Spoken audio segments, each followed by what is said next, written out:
Hey, this is Steve with RV to Cycle. Today we're going to swap out the propane stove from our Travado 59KL and insert in its place an induction cooktop. If that interests you, stay tuned.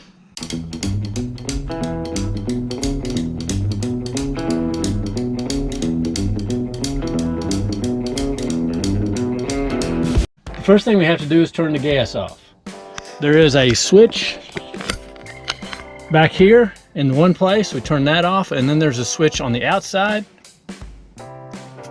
and that's been turned off as well. Remove the rubber bumpers. There's 4 of them, and they just pop right off, right? And then you can see you have a Phillips head. So it's going to be a number 2 Phillips head.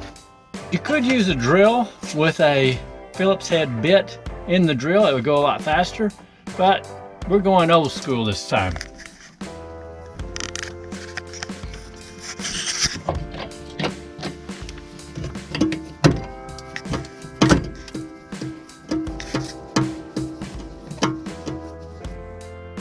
And as you can see, we do have some gas in this. Before you disconnect the gas, you should light it to make sure you got all the gas out of the line. So we're going to burn off the gas that's in it.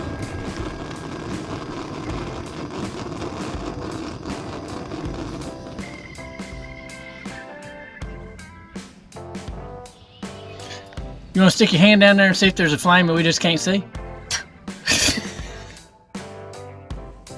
Now with all the screws out, you're going to gently lift, tilt it backwards. You're going to lift it up and tilt it backwards so that you can access the gas line. We're going to disconnect the gas line from the regulator, and then we will insert a 3/8 inch flare plug. I'll put links for the parts in the description below the video. Okay, so the first thing we're going to do is we're going to disconnect the wire. So there's a ground wire here, and then we have this quick connect. The quick connect has 2 little prongs. You're going to squeeze them, and you squeeze them, and you just disconnect just like that. Next comes the ground wire. Take the ground wire off.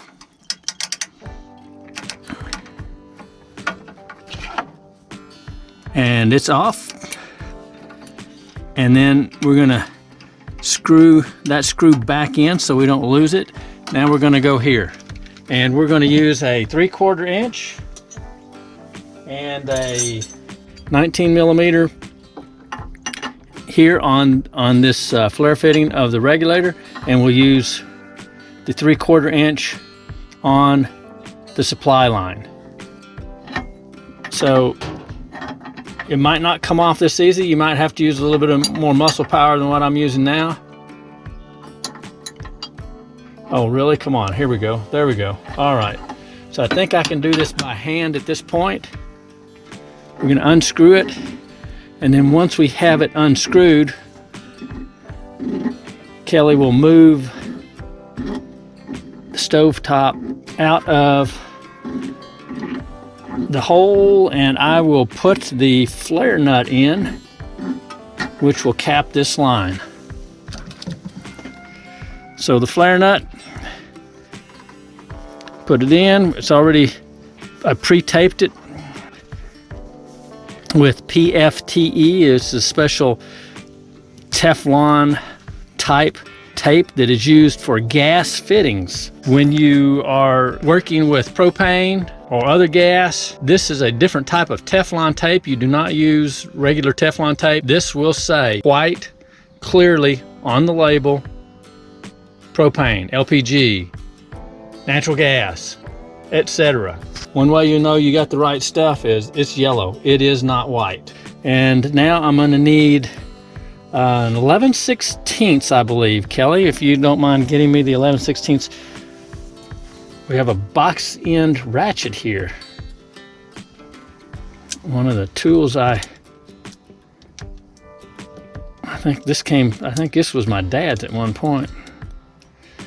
Not sure I'm a big fan of it though.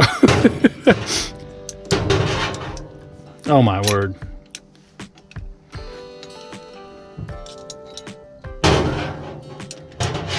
Yeah, I'm really not a big fan.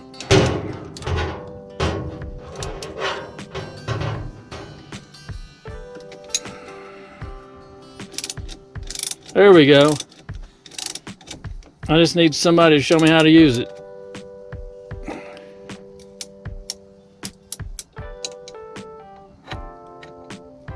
Now we're going to get these wrenches close together so we can get some good leverage.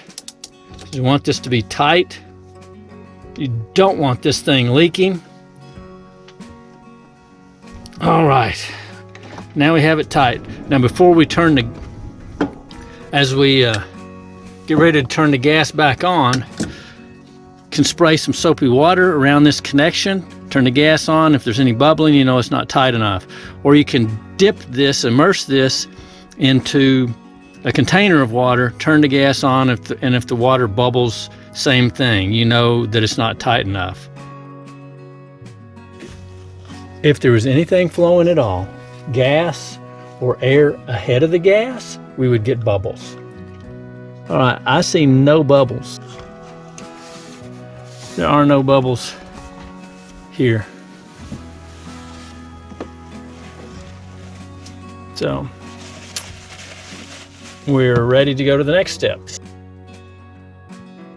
Now that we have everything disconnected, we added a couple more gas line clamps to hold the gas line down to keep it from rattling, and we used some zip ties on the power. Next thing we'll end up doing is size the stainless steel bracket.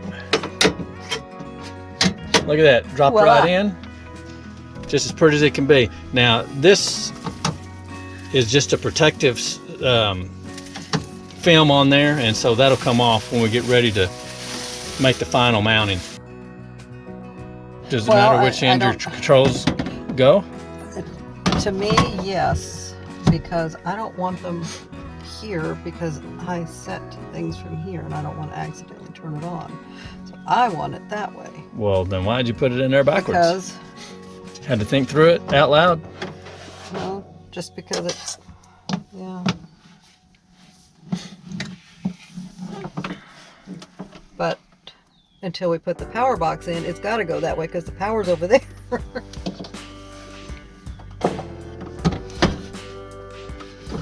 I don't see the power box getting put in tonight. No, that power box will not be put in tonight because we've already learned that we don't want to do projects when Steve's tired. Yeah. So for the time being, what I'm going to do is we'll continue to, when we use the cooktop, we'll continue to have the cord run up underneath. And you can see the cord going behind the counter, comes out here, and we'll plug it into this particular outlet. Because this outlet is connected to a couple of more, anytime we use the induction cooktop in that manner, we will need to unplug everything else that's on that circuit because we don't want to overheat the circuit, have a breaker trip or anything like that. Now longer term, I'll have this electric box right in here up underneath the counter. So you can see we go back behind the fridge. It comes out right here, then goes down all the way up underneath.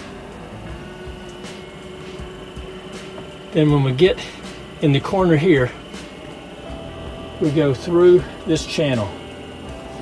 The breaker box is right here. That's where we're going to tie into the power. Once the wire was pulled, we connected it to a newly installed breaker, then added the outlet, making only one side hot, thus the child-proofing on one side of the outlet. Flip on the breaker and it's live. Well, that's it for this project. I hope you got something out of the video. If you did, give it a thumbs up. That means that you like it, and the more likes the video has, the higher it goes in the search engine and the easier it is for other people to find it. I want to give a special thanks to Scott Grippentrog, whose article on his website, sgt.net, was very helpful in doing this project. I'll have that information on Scott's website in the description below this video. So if you want to take this on and you prefer written instructions rather than video, or if you want to do both, that'll help you out. I will say that because this project involves AC power and gas, if you're not experienced working with either one of those, you should have a professional do this project for you. It's not worth the risk to experiment or learn on something like that. Hey, that's it for now. Hope you got something out of this video. If you did, give us a thumbs up. Thanks for watching. Bye.